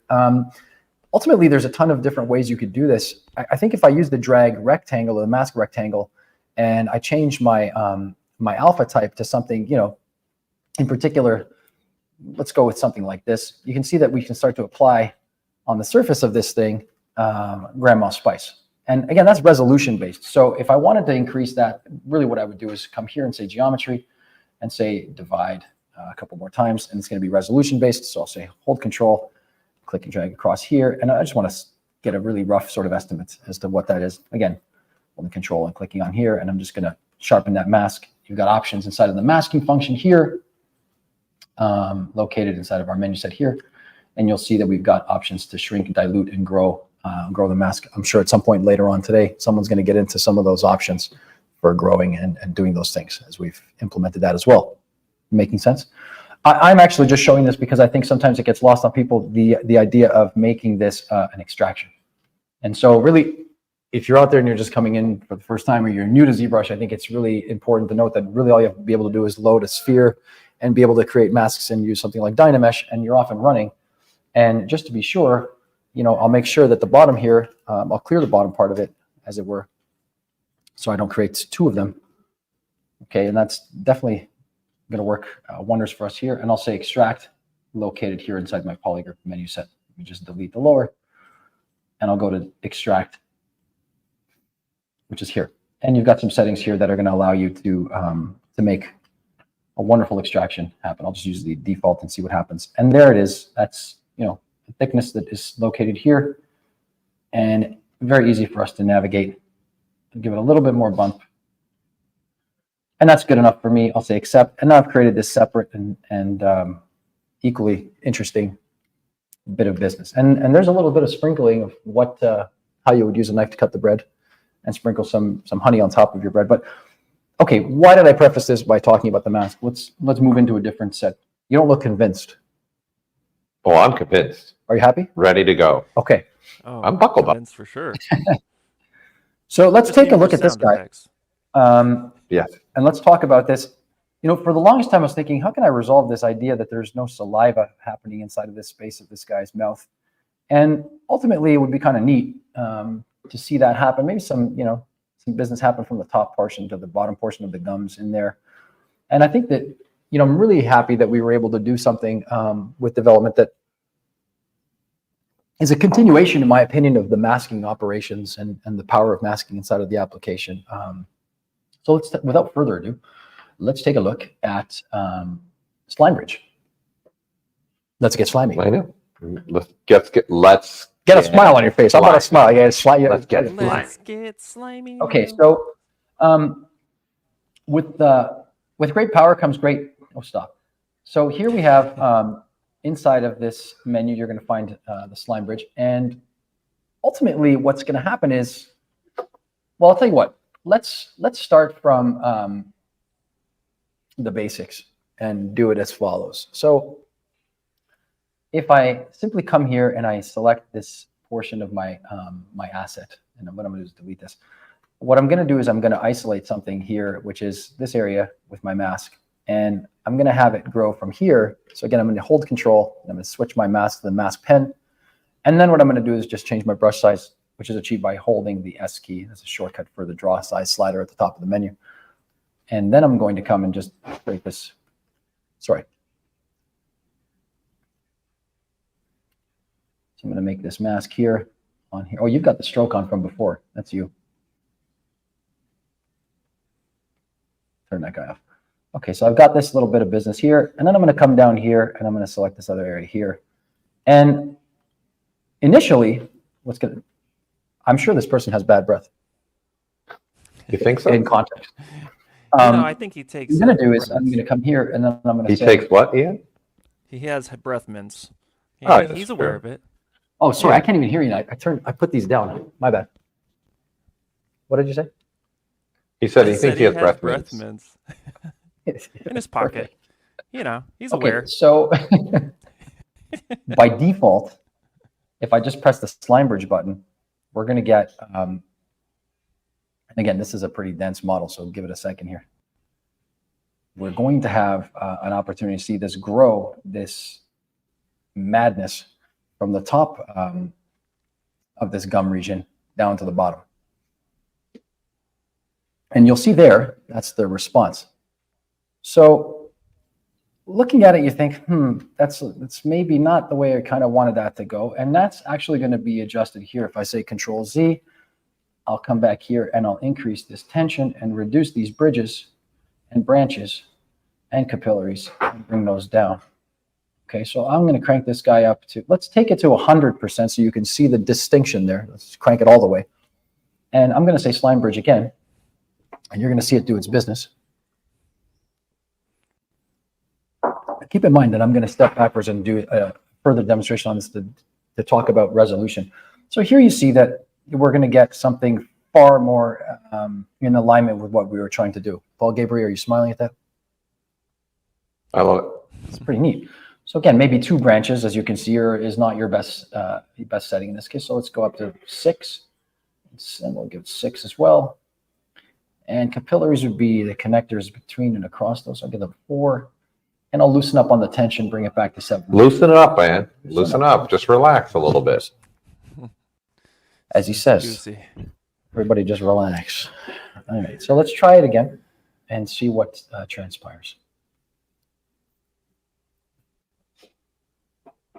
Hence the slime bridge. Hence the slime bridge. Hence the slime bridge. Okay. And action.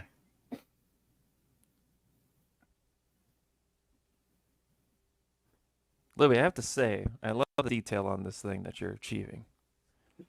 Oh, thanks. Yeah. Mouthful of goodness. So that moves into the space of being more in alignment with what we wanted. And you can see there that that's the case. One thing to keep in mind, if I could be so bold to do so, is I'm basically going to, let me just load this like so. So as a default goes, we'll give the people a backwards to forwards approach. Okay, so check this out. If you're watching and you're loving it, let's go ahead and talk about this here. I'm going to bring this down to the lowest level, and you'll see that this is 1,538 points, and I'm going to delete the higher. And what I'm going to do is make a, let's just make a duplicate. Okay. And actually, I'll do it the other way. Just delete that guy. All right. So with this being said, if I create a mask here, excuse me. You better not have got me sick, you. What are you talking about? Hey, now. I'm so So far here, away. based on, what is it? I'm so far away from you. So far away. I knew you'd get it. I'm going to go to Slime Bridge, and I'm going to just leave it as a default here for a second, and we'll see that that is the response that you're going to get when the resolution is lower. So think about it in a way that aligns with, I'm going to take these off. Think about it in a way that aligns with the concept or the idea of approaching your work from a construction-based standpoint first, and sort of thinking about larger forms and larger constructs initially. So something like this would definitely be something that you would move towards at the beginning of your design phase, to allow yourself that idea of as to where it's going to be. And with that in mind, you would get a different response from it. So if we change some of the settings in this case here, like let's again come back in here and say Control Z, and then look at the tension and slide that up to like 50%. And again, just leave these guys as they are. We'll say Slime Bridge, and you'll see that we're going to get a more straight approach. Making sense? So you're going to get a more tensile response between the masks, between the two pieces.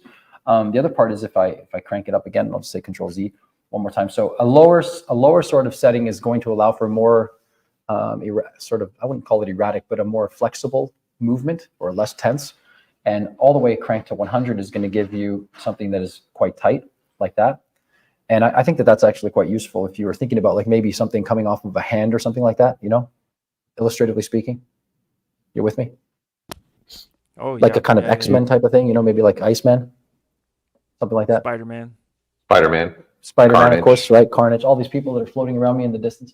I think that's a good way to start to think about that. And then this is the response or the result of it having resolution that looks like that. Now, again, that's pretty important when it comes to masking and overall the idea of masking. So the resolution is going to define in some ways this idea of how much, how many and how dense this is going to be. So let's go ahead and do something in particular here.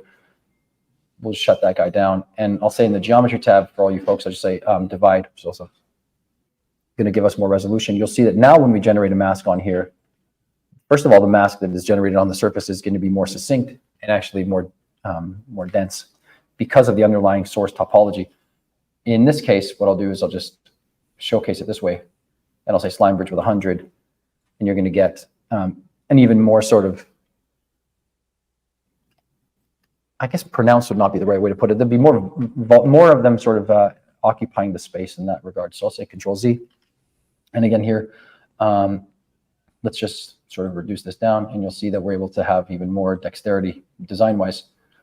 And I'll say Slime Bridge, and you'll see that it will start to change. And again, that tension slider is your key to making it kind of go from one zone to the next in a more sort of in a less direct way. So I'll say Slime, lower that down, and you'll see it here, and you'll see that you get more erratics that way. How's that looking? Some kind of insect. Looking slimy. Cool. So again, in context, right? Like if we go back to our mouthful of goodness, we get it here, and I think that like for me rather, was something that I find really fantastic and useful. The last thing, well, I guess that's pretty much it. I've gone over. I think I'm good. Yeah, you're right on time, Louie. You're right on time right now. Okay, so that's fine. So you have something that you want to show quickly. You know, there's been a lot. Yeah, there's so many things. There's so many things. All right, let me just do one more. I guess what we'll do is I'll let me just take this guy here, and I'll load a cube, and we've got the contact. Now you can snap your assets. Are you smiling? It's hard to gauge what you're doing over there. What's happening? I know where you're going with this. This is one of the items I was wanting for years. Okay, so this is good. You'll be a happy guy. I'll just go like this, and what I'm going to do is I'm going to say inside of my subtool menu, I'll append. I'm going to append this cone, let's say, and you wanted this for years. Why did you want this for years? What is it about it? Well, obviously because I'm a hard surface guy. Okay. I'm always wanting to do something specific. I'm not going to give it away until you do it. Well, that's fine. Let's one thing to keep in mind when you're doing this, we're going to access this concept here called contact down in the menu set. There it is. All right. So you've got this contact function or feature set inside of here. And what I'm going to do in this case is look at this and say, all right, we've got the gizmo. And by default, when I press W, E, and R, we're going to get the gizmo activated. Historically speaking, if you're from the days of yore, Kyle, that one was for you. You can press the Y hotkey, or you can just go ahead and turn it off, and you're going to get this. Let me just come over here and demonstrate this. You're going to get these, which are the transpose lines. Still very functional and useful if you're into 3D printing and stuff like that. You can use this to actually measure. Oh, I'm looking for a response from you here. This is where you say, yeah, hell. Yes. Yes. Measuring. Okay. Yes. You can use this to measure, and it'll give you and you can see here in the top left, you're going to get a 1.6133 units is telling us from here to there the distance. But that's not what we're here to talk about today. We're here to talk about this idea of snapping this guy back to this guy. And this is going to be achieved by pretty much simply just, let me just go here. Okay, and I'm going to select, turn this guy off. And I'm going to just alt click on this guy here. For whatever reason, it's not working. Oh, it's on. Okay, my bad. Let's do that. Okay, let's go ahead and use the, again, the W, E, or R to bring this up is going to give us an opportunity to bring up our transpose line. And I'm just going to click on here. And I'm going to actively do this so that I go from this face to this face. And so check it out. And that looks to be a good starting point. Mr. Gaboury, you feel good? Yep. And then I go down to contact. And what contact is going to do in this case is, number one, I'm going to say C1. Now, there's two things that need to be taken into consideration. One, you're probably going to have to work from a spot or an angle where both faces are visible within the camera's view. And the second part is once I click and drag, it's the first click and drag that's going to matter. So again, you know, making a note of that if you're watching. I'll say C1, and then I can just say apply, and that's going to snap that to the top of that. And Paul, that's the part you were dreaming about and hoping for all along. And why were you dreaming about this, hoping for this all along? Because there's often where I create something and I want to align it with another item or have it start where an item is, especially for hard surface stuff. There's a lot of times where I want that. Like I got a floating mesh and now I want it to align on a certain surface. And that's the key term, align. People are probably wondering and sitting at home thinking, well, that was kind of strange. It's not centered. Well, that's fine. That's why we've included this align operation here. And what we're going to do in this case is say, you know, ultimately, I want to click on this guy here, and I'm going to start to align this in such a way that allows me to put this inside of the center space of this thing. And that's it. So that's your year-end in review with me, Louie Tucci. I'll leave you with one last thing, which is a big old bad breath smile from my friend, the Mouthful of Goodness. Thanks to everybody in the community for all the support and all of the wonderful posts that you make inside of the ZBrush Central Forum. It's really motivating to be a part of it. And I guess let's take it away. And we've got another big special guest coming up. It's making me hungry just thinking about it. Yeah, absolutely. Yeah, so let's go ahead and bring on our next guest, Mr. Patrick 4D. There he is is. up? What's up, Ian? In What's the up, Paul? fourth dimension. I got What's the ZBrush happening? mug. I got the mug. Oh, look at that. Cheers. Yeah. Keeping it on. There's totally something in here. Yeah, cheers. Perfect. Literally everyone's for got being- mugs. There's definitely something in here. Yes. How you guys doing? Thanks for having me on. This is great. Yeah, thanks for being here. It's a pleasure, and again, man, you know, thanks for the short notice, but we're excited to have you here and showcase some of the ways you've been using ZBrush throughout the year. So, have at it, my friend. Of course. No, I appreciate that. So I'm known as like the food guy recently, digital chef, whatever you want to call it. And I've just been doing a lot of like Hence our commercial food work. jokes. Yeah. A lot of food jokes. Remember the Cut morsels? that Foreshadowing. bit just for you. Remember the morsels one? Yeah. Yeah. Yeah. So pretty much, I don't have like a huge presentation. Pavlovich is going to be a very hard one to follow, I'll be honest. But just to show, I think the screen is showing, but this is like my Instagram where I post most of my work. You can see a lot of stuff this year. Really, I solidified into the game of food, and like even like a year and a half ago, I wasn't like solely doing that kind of stuff, but I've been able to get super deep into just the whole realm of digital delicacies, and you can see just every single one of these things made in ZBrush pretty much entirely. And so, especially with like the new 2024 that came out, you know, this one. Speaking of Slime Bridge, I think I used that for this right here. So stuff for like cheese, like stringy cheese. This, if you guys have downloaded 2024, maybe you saw this one, this little ZBrush protein bar. That's great. In the installer. So we're just, yeah, the biggest thing is we're trying to make people hungry. That's what we're doing here. And I'm excited to kind of bring food more so to the spotlight, because I think ZBrush, the characters, assets, like all this cool stuff, not necessarily food all the time, but I've found that it's actually an amazing program to try to make food. So I got this, you're bringing my childhood back right now. Oh yeah.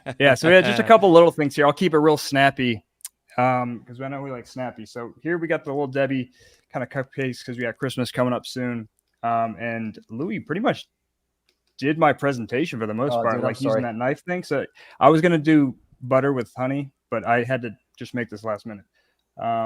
Essentially, if I were to go back here, you can see a lot of times with I'm making like candy bars or kind of delicacies, I'd want to kind of rip them apart. And like you said, going back here, I have like a basic shape here. We go down here, just basic tree shape.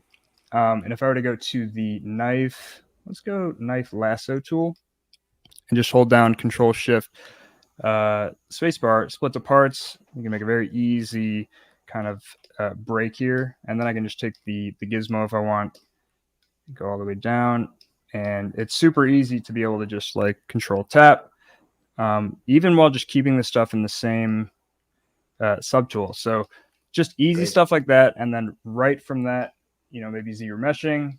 Let me go geometry, zero mesher, keep groups, smooth groups down to 0, maybe half it real quick, so it keeps everything that we kind of saw earlier intact.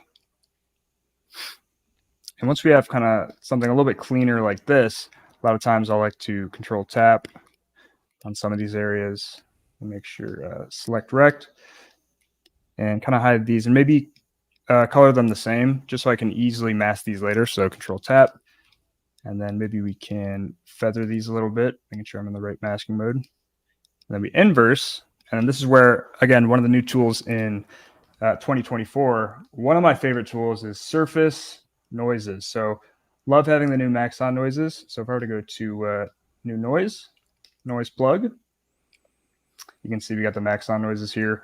And usually what I do is just click OK, and you got to do a little bit of setting up here. I take the strength down pretty much all the way first, and then this slider pretty much mixes the plugin noise versus the basic noise you get. So I usually take that all the way down so that we can see what these noises look like. And already, like literally just like that, we're looking like we got some cake texture. So once you're in this mode, though, you can go back and just click on noise and just flush through these. And you can see all these new noises. And literally for me, it's as simple as just like when I hop on the daily live stream every day, I'm just like, okay, this one kind of looks like cake. This one, let's try this one. I haven't used this one. Okay. Maybe take that down just a bit. Click OK, and then mask by noise. And because everything else is masked off, all we got to do is maybe go to the deformation tab and go, maybe let's do a nice little inflate, reverse inflate. So depending on, we don't have that many polygons here. So if I were to actually go back and add some more polygons, let's redo that. And now if we were to go back to the surface noise, mask by noise again, just going to take and inflate this stuff down. Just like that. I think, yeah, we had dynamic on, so that should be a little bit punchier. So you can add these like cool little lines here.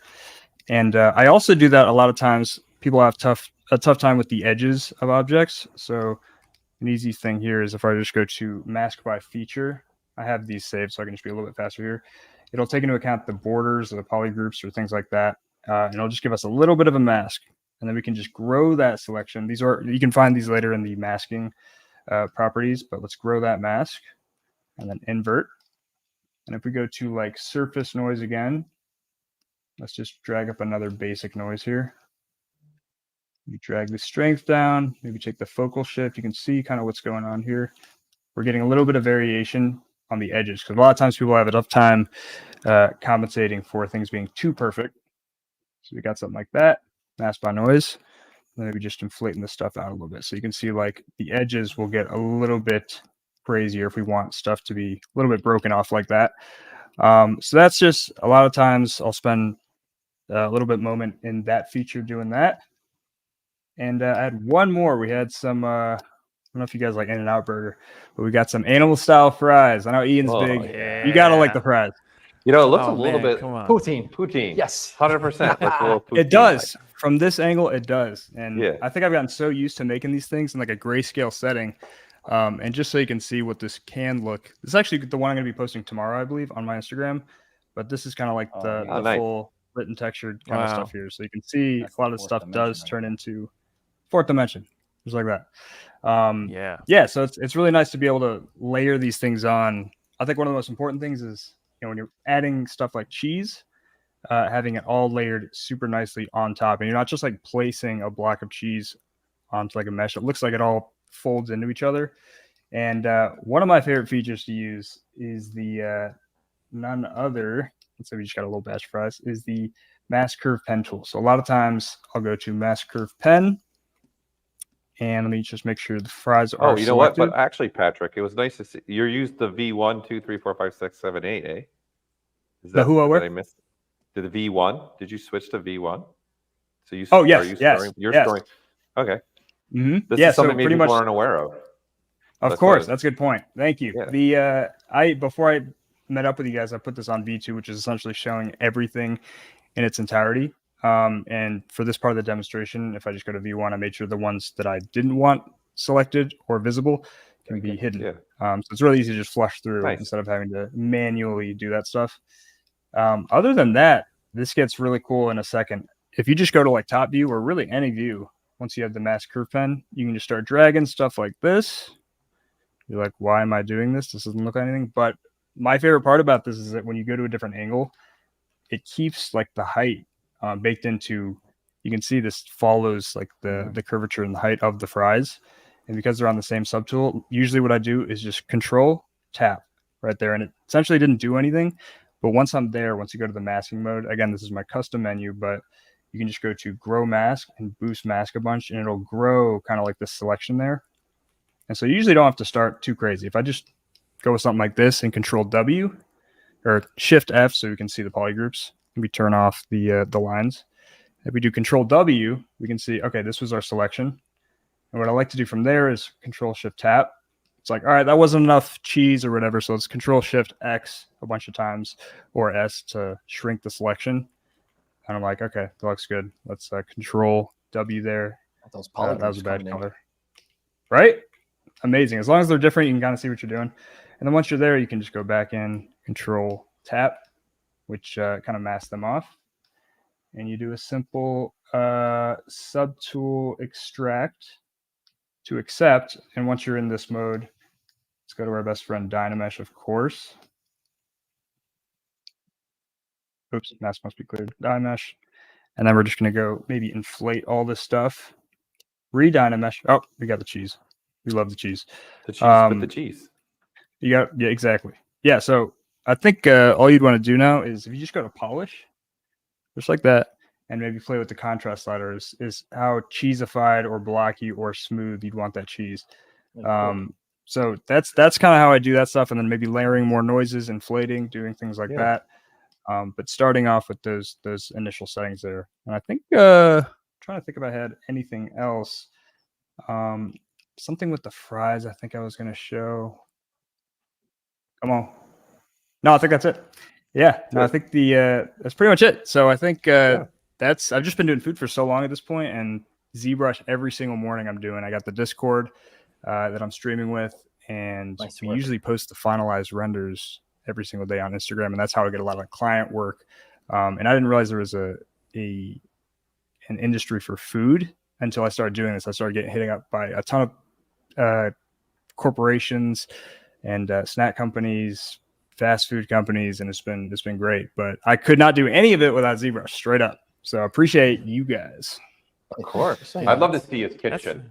I want to see all the sponsors. Well, I mean, this whole thing's just it's a massive overcompensation for the fact that I can't cook in real life, is what I usually say. I swear, you'd think I'm like the goat in the kitchen, but I'm the goat in the digital kitchen. That's awesome. That's I'm awesome, the man. goat in Yelp. Yeah. Just Perfect ordering in. takeout. Oh God. Oh yeah. Well, this is awesome. And then this is what we want to celebrate in these streams too. Unique artists like yourself as well too, using ZBrush in a different way. And your renders are just beautiful too. What you can get done as your final result as well. Thank you. And then everyone, please, Appreciate that. you're every day, right? Still, you're making something. Yeah, on every your single Instagram? day we're just making one of these Every- renders, and you can see like I start with these little like intro shots, and then I just like Yeah. let it go from here. Well, it's kind of glitchy right now, but yeah, ends up being this stuff. So I show processes all day, every day, and That's awesome. That's Dude. awesome. Yeah. Oh, there's your print. I said, there's your 3D print. the goat. Oh, there's the guy. Oh, there's the goat. Oh yeah, There's also print. yeah, the print and the print's right here, literally back here. Oh, there it is. Oh. Yeah, there I see it. Forever, we're gonna be Oh, right nice. there. That turned out great. Yeah, Yeah, that's little the tongue color guy 3D here. print of one of his pieces. Everybody. That's fantastic. We went from the Mamaki. poly paint to the printing. I don't know how that Yeah. worked, but they really hooked it up at Mamaki. It's awesome. Yeah. So we've got one more. There's more. It's our very own Ian Robinson from his mobile location is going to take it away. Patrick, that was awesome. Michael, Appreciate and you guys. Paul, and Thanks for having the me. rest. Yeah, thank you. Everybody Thanks for so being far. here, Patrick. Thanks for being a part of the show. Always. Yeah, thank you, Patrick. Okay, Ian, take it away. What are you going to show us?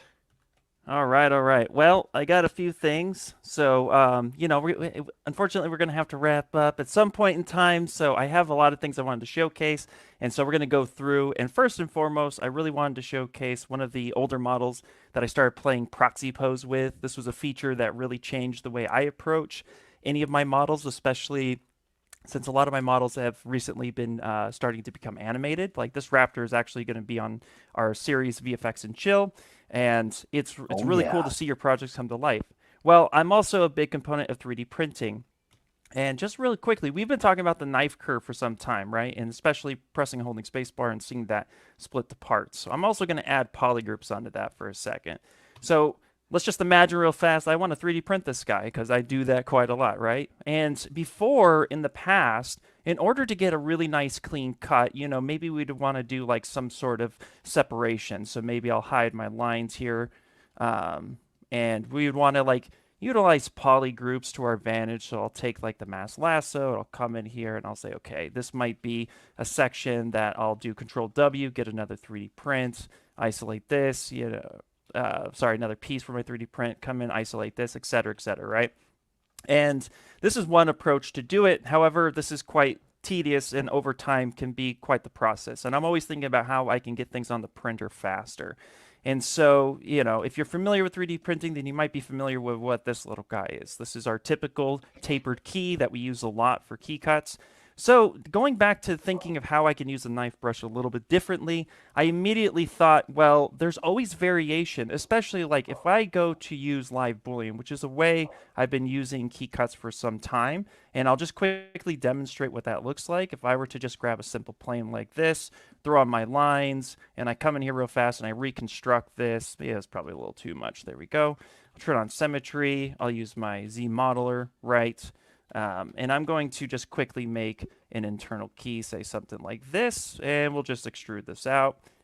Bada bing, bada boom, right? So I'll do something like this to then get a nice tapered key. But then also too, why is that plane there? Well, that's because I'll probably want to come into dynamics and go ahead and add some thickness. And this will give me some thickness. Now, of course, you'll want to refine this key, but here's the part that kind of always killed me with my prints, is this part right here, this thickness. At some point in time, this plane is going to go ahead and cut off a piece, and I'm going to lose some of my sculpture in the process with utilizing that key, right? So thinking about like, I'm already going to lose a little bit when I, you know, add in my internal key, but I don't want to lose too much of the external. So if we go ahead and delete this guy, and now we have this, now immediately what I can do is select my body here. Instead of worrying about masking things off, again, I'll just go ahead and get rid of the line segment for a second. I'm just going to go ahead and say polygroup with split parts. And I'm going to say, you know what, I want to cut it off right about here. Boom.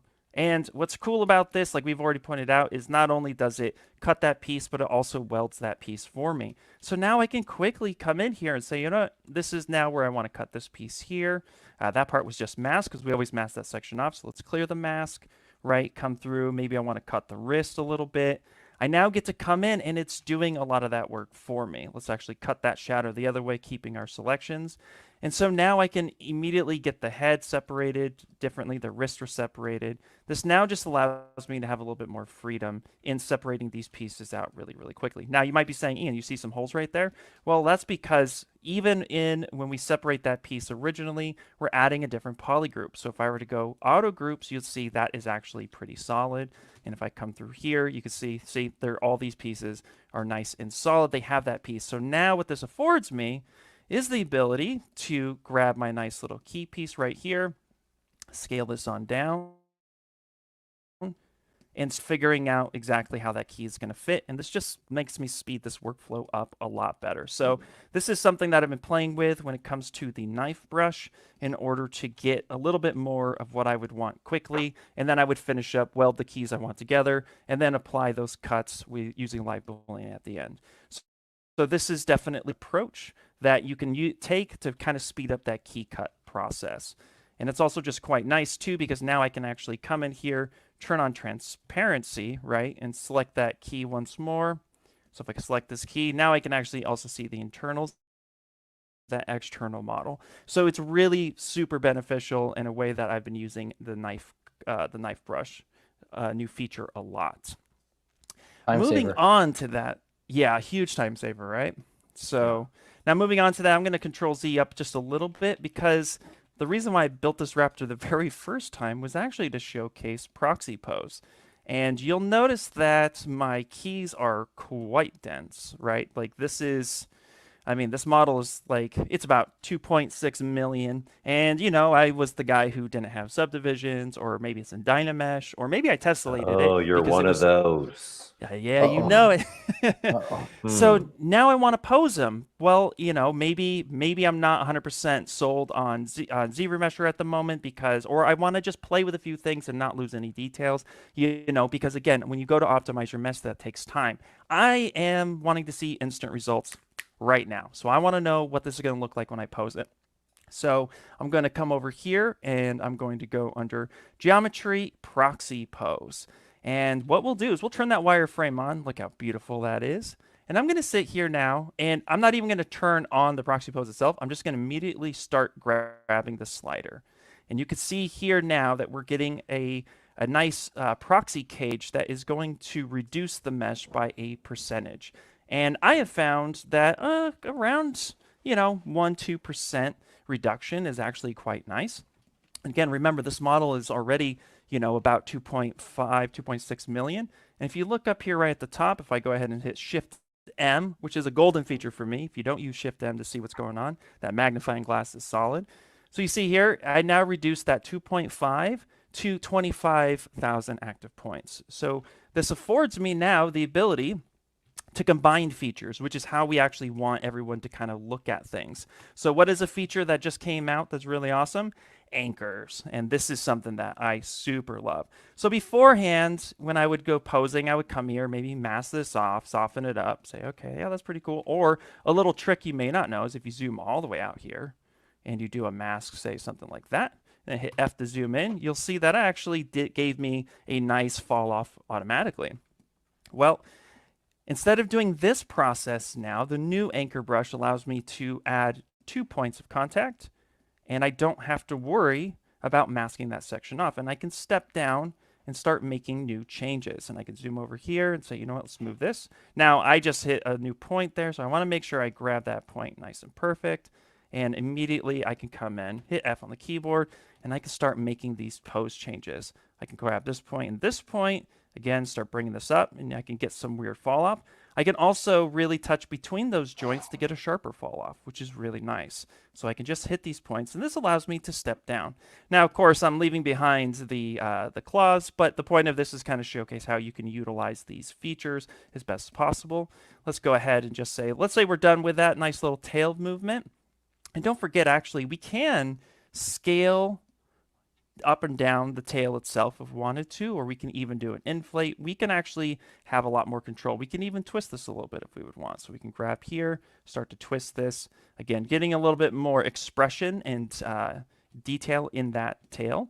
So now that we have this, I could just press and hold Alt a couple times, And now, let's say I'm happy with that pose. I'll just hit Proxy Pose. And again, it's not a projection. What it's going to do is it's going to take all of that difference and it's going to snap all that information right back, right where it is. And you can see here, everything is moved along with it. So Proxy Pose has been a game changer for me, especially with more complex models such as this wonderful guy that I've been working on. Actually, let's show the pose version real fast. That's great. Because Cowabunga, here, man. I know. Thanks, man. Yeah, this has been a slow, fun project for me. But really, like, let's take a look at his hands real fast. So I'm going to go ahead and just tap right here. And let's take a look at these fingers. If anybody's posed anything at any point in time, you're going to be like, man, fingers are brutal, especially when you're trying to get it right. And so if we were to go to the T-posed version of this, and I'm just going to go ahead and isolate again just his hand for a second. Coming here, if I had that rotate, I'll be able to grab these 2 points and start moving this down. And you can see here, this model actually has subdivisions on it. So I'm able to turn around and move these fingers and position them exactly how I would want to. And it makes it just a lot easier. I don't have to keep masking things off. However, this is not the only way you could do posing. There is another new feature in 2024 that works really well, and that has to do with the Gizmo. So the Gizmo, if I go ahead and hit the Transpose, we have Transpose Classic and Transpose. And the new Transpose tool, especially when you're doing asymmetrical sculpts and stuff like that, right, we want to make sure we have a little bit of variety. Now, I'm all the way zoomed in, and I need to make sure that I do not have Symmetry turned on. So you can see if I hit X, might be a little hard to see. Let's actually get that magnifying glass up there. Maybe we can highlight this with a smaller stroke size. Maybe not. Okay, well, if you pay attention to that red line, if I hit X, you'll see that there's a double line for symmetry and a single line for asymmetrical. So when you're in asymmetry and we pull up the new transpose line, what I'd be able to do is usually we would, again, come here and say, let's mask off this section, let's let go, let's soften this, let's alt tap, let's push this in. Right, this is a lot of work to get that done. Instead, now what we can do is we can come here and say, you know what, let's actually press and hold Control, start pushing this up, and then we're going to let go of Control, and we're going to go ahead and place that right in the middle of that finger. Now notice it has a nice soft gradient, so instead of doing it that way, we could also just start right here and get a softer gradient. And that's going to snap right in the middle. And again, I'm just going to hit F here, and now I can start moving that finger. So there's multiple ways to come in here and just start posing our hands exactly as we would want to have them posed. So it's just a nice fast way, and that is actually how cookie cutter show. We come back to this guy, we come in here. It's actually how I went ahead and posed him right here and really got all that nice information in the actual hands itself to wrap around that sword. And then just because, Patrick stole my thunder for a second, that Maxon noise is actually how I got the skin texture on him as well. Luca noise is quite nice. Go ahead, Louie. No, I was saying fantastic. It's great. Thank you. There is something else I kind of want to call out a little bit because we had this break the internet, and I loved it, and the amount of surprise and shock and awe that happened during the live stream, specifically of Capcom, where they showed cloth dynamics. It broke the internet, and this is one of the reasons why we love the ZBrush Summit.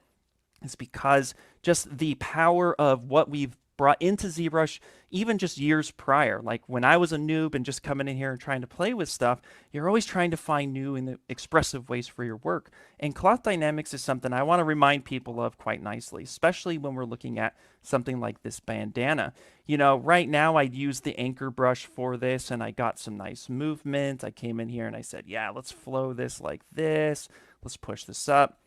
And the other ways that you could do this as an honorable mention, if we just back this up for a second, is a way that I think I started on one of these, which is using bend curve. And bend curve, which does not work with, of course, subdivisions because it's a deformer. So we're going to say bend curve, right? Some of you might be very familiar with this workflow where you're able to utilize this.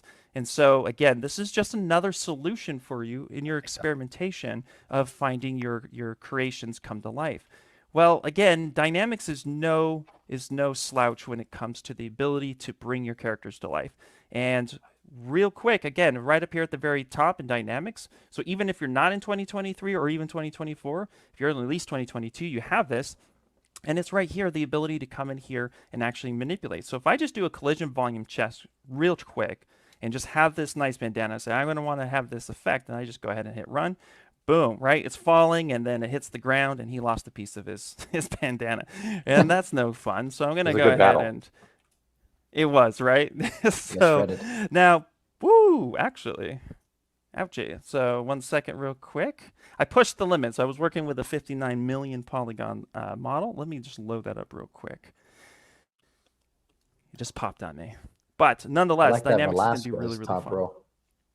See that? I know, right? Yeah. So here, let's Slipping while that by loads there. up real fast. We got Waffle Guys Come too, in here real quick. still live Yeah, on the floor there, honorable Michael. mention. Here, so let's go Scrolling here. by Let's click this conveniently. guy. Really come through here. It's not a demo if something Yeah. happens. So there we go. Yeah, So- that's the key part too. I think why we also like to do a highlight when we can every year, because there is multiple ways to use these features we're developing and getting out there to you guys, the community. So it's always good to see the way you're all working with the features, because that also helps us for the development purpose as well.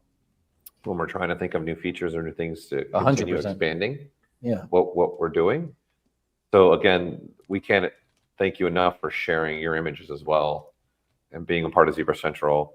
And for those people like we had Patrick and Michael Pavlovich as guests that are also streamers on ZBrush Live, they're sharing things all the time with the communities, and they're not the only ones. There is a large group, including the people here in this gallery show that we have right now. A lot of them are always looking to share, and this is one of the fun parts about the community that we have for ZBrush, for sure.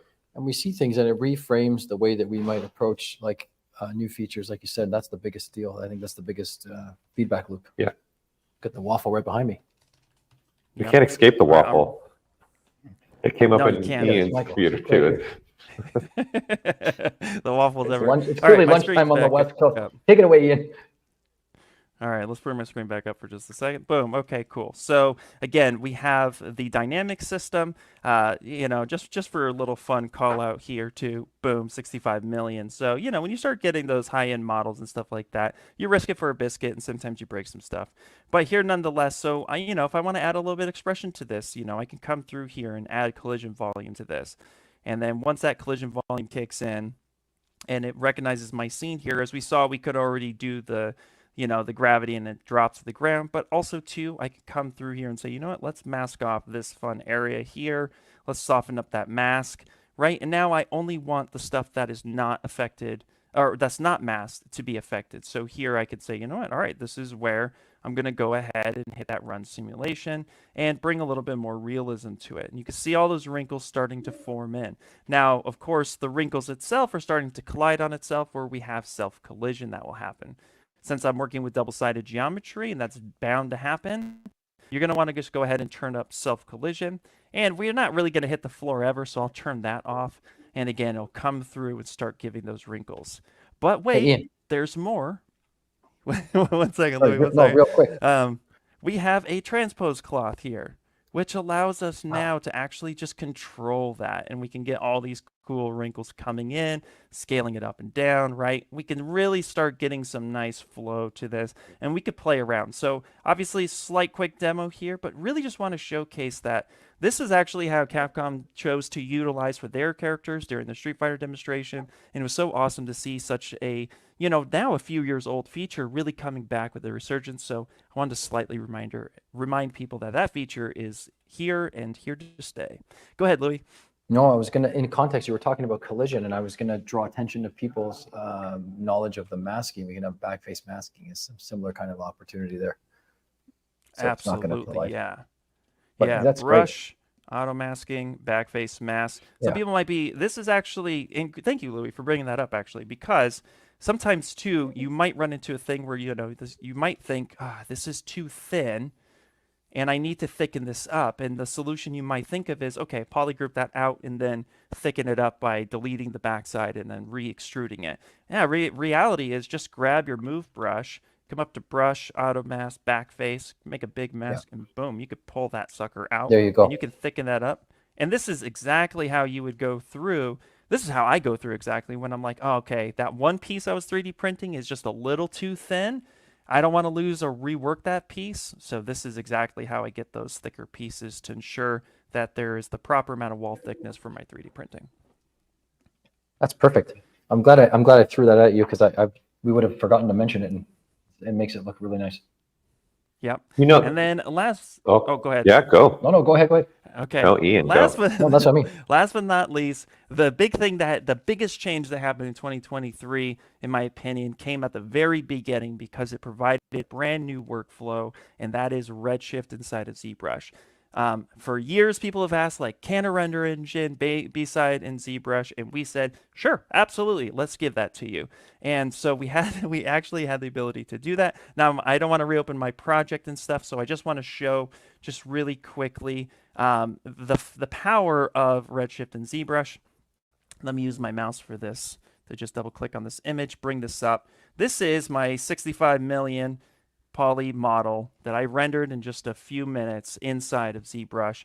Nice HDR lighting in the background, some good subsurface scattering lightly on the material, bring them a little bit of life, give them some warmth, and also to the leathering. This is a great way to concept your designs and get them, you know, to your client faster, to your boss faster, so then you can see what it would look like at the end. Currently, right now, because of Redshift's first integration with coming in ZBrush and just helping us have another tool to bring our characters to life, this is a way that I've started showcasing my concepts without having to worry about optimization of my meshes, without having to send it to another DCC. This is something that is really proven to be speeding up my workflows and allowing me to have a little bit more control. So if I have to make the change, I have my original model in ZBrush. I never have to leave ZBrush in order to get something done and approved. So that's a great one. And if you want to know where that lives, all you got to do is come up here to render, Redshift render, turn that on, and you are good to go. Most of the settings that we did here, of course, the team, we all got together and said, this is what it should look like out the gate. So if you were to render this for the first time, then you absolutely could do that, and you'd get a really good render out the gate. So, and then to load HDRs, which has actually been the way to do it for some time, you just come up here to light, background, open up texture, and import any HDR you might have. We also accept EXR file types, and we have a bunch that ship with ZBrush. So if you come up here to texture in the light box, come on up to your panoramas right here, double click, you'll see that we have now a bunch of EXR file types that are available. And my favorite is this one right over here. It just looks cool. So, and it gives me something that looks a lot like this. So that I'm is laughing it for because my he knows demonstration. why. He knows the background of that image. They do. But it's awesome. I love it. It's best lighting. Best lighting to me. I love it. I use it all the time. I use it in this render specifically. So awesome. And that's it. That's what I got for today. That was fantastic. Yeah, thank you guys. Well, there is one more thing now. That there's been a lot. We're not even able to have enough time to keep showing everything here. There's a lot that we're putting in, but there is one I think, Ian, you probably should just dabble on real quick that none of us actually brought up, but I think it's a key sculptural element, and it's symmetry with Local dynamic symmetry. now. So Yeah, having dynamic absolutely. symmetry now is something that many of you in the community have asked for years, and so we put that in ZBrush now. That's So fair. you had dynamic symmetry ability to you. So you can show real quick what that means, having dynamic symmetry. Absolutely. Yeah, here. And I'll go ahead and I will make Polymesh 3D. And I'm actually just going to go ahead and Q-cube this just for the sake of time. You know, as you can see, my colleagues are there at Noman School. And shout out to Noman for giving us the time and space to have this broadcast. So here I'm just going to real quick modify topology, mirror, and weld. And now we have the local symmetry with a button on top of it called dynamic. And what this allows us to do, in short, without really taking too much of your time, is this is world center. I'm going to send this over here. Whoops. Why did that happen, Ian? Well, that's because we had the cloth transpose tool on there. So let's go back to our basic regular transpose. I'm going to rotate this on over. Going to roll it. I'm going to roll it. Going to roll it. Sounds great. Perfect. Now I'm going to go ahead and hit X for symmetry.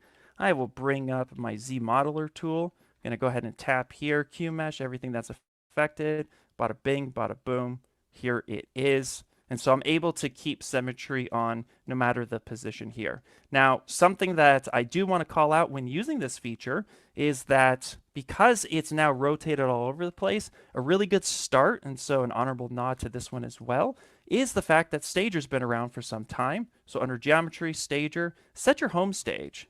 Send this on over here, rotate this around, do your business, say target stage. And now here as I'm working and I'm coming through and I'm making all these quick, fun, random changes here, boom, something like that looks good. If I need to ever send it back home for whatever reason, I can switch that. But, you know, again, too, a lot of workflows is, oh, let me move this gizmo off over here. Well, if we do that, that is where you will see like there will be a little bit of a change, right? But with the Z modeler now, we actually can hover over face and we could say set symmetry. And I could say I want to set symmetry to these 2 points here. So I'm going to turn off symmetry here and I'm going to hover over this face, make sure that's on, 2 polys. So I'm going to say here and here. And now that sets it right back in. So then I can turn on that symmetry and my symmetry is reactivated. Even though my gizmo looks like this, my symmetry is reactivated. So that still gives you the freedom to do some of the workflows I like to do, which is, you know, maybe I want to move this around or pick this point up, rotate this, and then want to move something. I'm hitting all the wrong things today, Paul. Must be. No, you're doing great. Stop. The end of the year. But yeah, so But it is. Yep. So you have this ability, but this is why I recommend Stager for this feature as well, because at some point in time, you might be like, you know, I just need to reset that. Send that back home to Stager, reset your fun gizmo all the way back to the beginning, and you are good to go. So it has been a workflow change for me, especially with something like, if we take a look at Leonardo here real quick, I know we're running out of time, but something like, you know, if I, like these buckles here, these belts, these rivets, you know, if you wanted to work on this belt being just moved to the side a bit, this gives you more freedom to stay in symmetry, but place the object where you need it to be. All right. All right. Get a golf clap, Ian. A golf clap, golf clap, golf clap. Yeah. Thank you. Thank Well, you. that brings us to the end, guys. Any famous last words from the panel?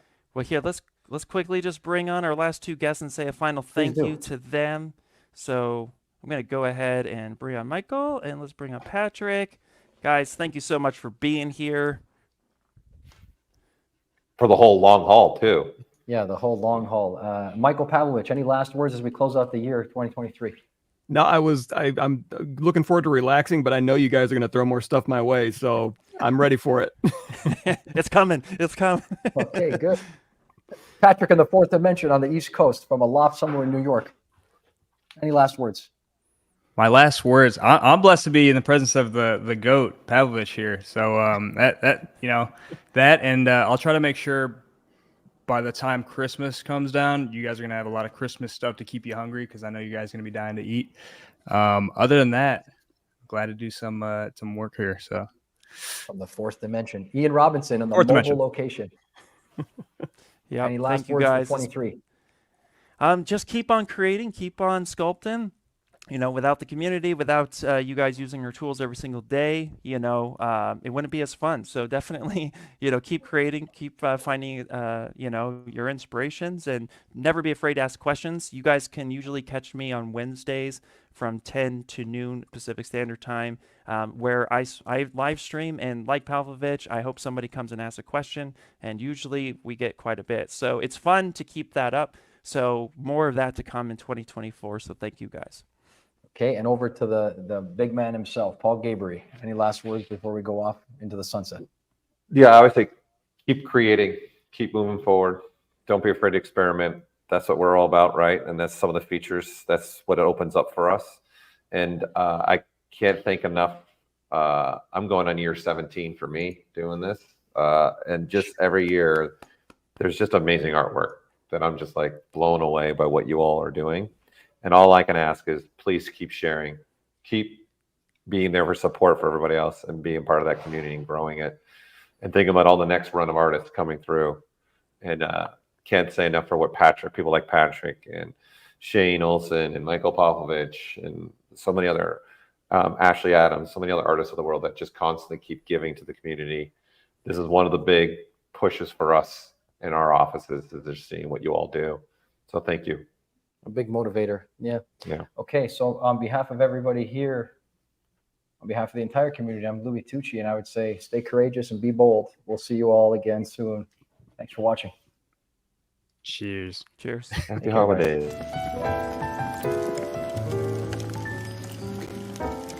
Chestnuts on an open fire, Jack Frost nipping at your nose.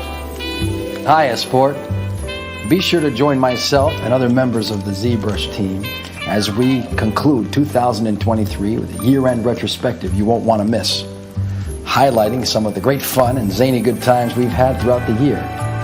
We're sure glad you could join us. With a stylus in hand, ZBrush on command, happy sculpting to you.